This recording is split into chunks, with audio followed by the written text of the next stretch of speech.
Değerli Atilla Özdoğan'a da hemen bir söz verelim. Tam da kaldığımız yerden belki de devam etmekte fayda var. Biz bu seneki 1 Mayıs'ın önemine dair konuşuyorduk. Çerçeveyi biraz o yönlü aslında ortaya koymuş olduk. Nevroz'dan 1 Mayıs'a demokratik toplum şiarıyla alanlara aynı zamanda çağrısı var. Tam da aslında barış ve demokratik toplum sürecini konuştuğumuz bir süreçte halklar 1 Mayıs'a hazırlanıyor. Sizin nezdinizde bu 1 Mayıs'ın 2026 yılının 1 Mayıs'ın önemi nereden doğru geliyor ve belki de alanlara çıkacak olan halkların, emekçilerin talepleri ne yönde şekillenmeli diye size de soralım. Öncelikle stüdyodaki arkadaşlarımızı ve halklarımızı selamlayarak başlamak istiyorum.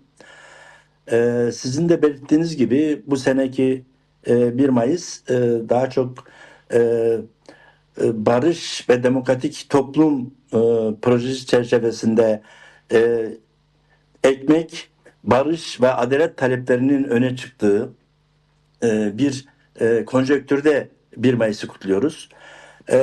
Yani özellikle 8 Mart'tan başlayan, Nevroz'la devam eden ve 1 Mayıs'a kadar böyle hareketli bir dönemin olduğu, kitlelerin hareket halinde olduğu bir konjonktürde biz 1 Mayıs'a gideceğiz.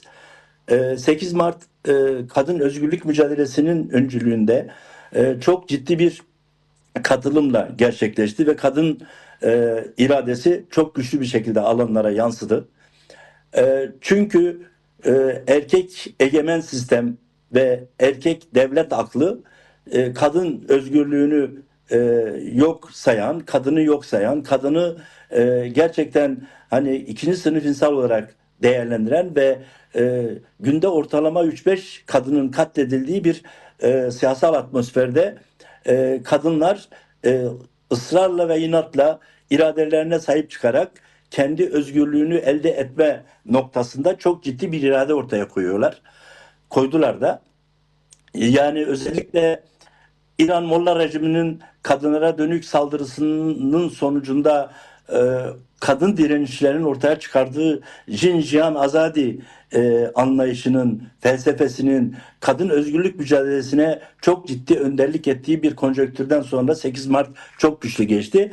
Aynı şekilde Nevroz adeta bir Kürtler açısından bir referanduma dönüştü. Çok ciddi kitlesel bir Nevroz kutlamalarıyla geçti. Kürdistan'ın 4 tarafında, Türkiye'nin hemen hemen her yerinde, dünyanın 4 tarafında Nevrozlar çok ciddi katılımlarla kutlandı.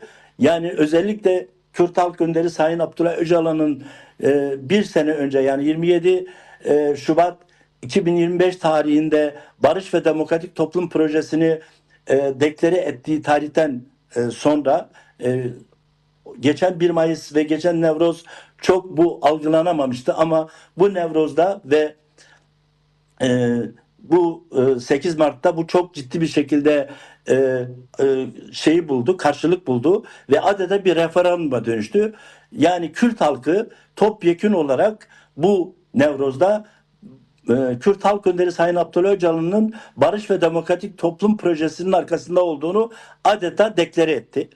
Şimdi aynı irade ile bizim bu talepleri 1 Mayıs'a taşımamız lazım.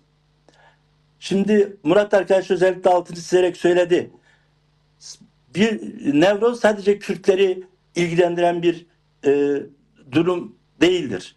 Nevroz özellikle zalim DHK'a karşı o dönem ortaya çıkan Kava'nın önderliğinde yakılan özgürlük ateşinin bugün dünyanın her tarafında halkların elinde yükseltilmesidir. Ve özgürlük talebi olan, barış talebi olan, adalet talebi olan her yurttaşımızı ilgilendiren ve onların bu Nevruz'a sahip çıkması gerekir. Yine aynı şekilde 1 Mayıslar Amerikan sermayedarlarının işçi sınıfına dönük olarak gerçekleştirdiği katliam sonucunda işçi sınıfı örgütlerinin ve dünya internasyonalist hareketlerinin bir araya gelerek bu katliama karşı bu katliamda yitirdiğimiz işçilerin anısına Dünya İşçi Sınıfı'nın birlik, dayanışma, mücadele günü olarak ilan ettiği bir gündür. Dolayısıyla sadece işçi sınıfını değil, kapitalist barbarlığa karşı olan ve bu yoksulluğu, kapitalist barbarlığın ortaya çıkardığı bu yoksulluğu e, derin yani iliklerine kadar hisseden her bir insanımızı ilgilendiren bir durumdur. Dolayısıyla bir Mayıs'a sahip çıkmak, insanlığa sahip çıkmaktır. Onun için Kürdü, Türkü, Lazı, Çerkesi, Arabı kim olursa olsun sermayeye karşı, sermaye düzenine karşı olan herkesin 1 Mayıs'ta olması gerekir. Bu Kürdü de ilgilendirir, Türk'ü de ilgilendirir. Dolayısıyla bu diyalektik çerçevesinde bu diyalektiği doğru kurarsak ve bu potansiyeli böyle kendi kompartımanına hapseden değil, herkesin kendi talepleriyle sınırlı kaldığı değil, bütün demokratik talepleri birleştirdiğimiz bir noktada 1 Mayıs'ta yüklenmeli ve 1 Mayıs'ta çok güçlü bir iradeyi açığa çıkarmamız gerekiyor. Bu 1 Mayıs'ı bu minvalde çok anlamlı ve değerli buluyorum. Ben gerek 8 Mart'ta gerek Nevruz'da açığa çıkan iradenin daha güçlü bir şekilde, daha örgütlü bir şekilde 1 Mayıs alanına akacağını düşünüyorum. Yani Kadıköy'de kutlayacağımız bu seneki 1 Mayıs bence o alanı hınca hıncı dolduran bir demokrasi, barış ve özgürlük mücadelesine sahip çıkan kitleyle dolacaktır. Bu minvalde bütün çevreler bu çalışmayı yürütmeli. Herkes yani kapitalizmin özellikle egemenlerin böl ve yönet politikalarını boşa çıkaracak şekilde birliğe, dayanışmaya ihtiyacımız var. Bu birliği ve dayanışmayı açığa çıkarır ve güçlü bir şekilde bir dayanışma ve mücadeleyi örgütleyebilirsek egemenlerin korkulu rüyası esasen burasıdır. Yani egemenler hiçbir şekilde ezilenlerin bir araya gelmesini ve ortak mücadele hattı örmesini istemezler. Onun için Kürt özgürlük mücadelesiyle Türkiye Sosyalist ve Devrimci hareketlerinin bir araya gelmesine asla kendileri açısından kabul etmezler ve tehlikeli bulurlar. Bizim bu anlamda özellikle DBP adına da söyleyeyim, Kürt Özgürlük Hareketi'nin yıllardır örmeye çalıştığı şey şu: Kürt Özgürlük Hareketi ile Türkiye Demokrasi Güçleri arasında bir stratejik ittifak kurmaya çalışıyoruz. Bu stratejik ittifak barış, özgürlük ve demokrasi talepleriyle ortaklaşılırsa Türkiye egemenlerinin bu kadar ceberut bir anlayışı bu topluma kabul ettirmeleri mümkün olmayacaktır. Ama yıllardır biz bu konuda bir öz eleştiri pozisyondayız aynı zamanda. Bütün demokrasi güçleri açısından bu böyledir. Çünkü egemenlerin bu böl ve yönet politikalarını boşa çıkarmayı beceremedik. Dolayısıyla ortaklaşamadık taleplerimizde. Bu talepleri güçlü bir şekilde topluma yansıtamadık. Toplumda güçlü bir demokrasi, güçlü bir barış iradesini açığa çıkaramadık.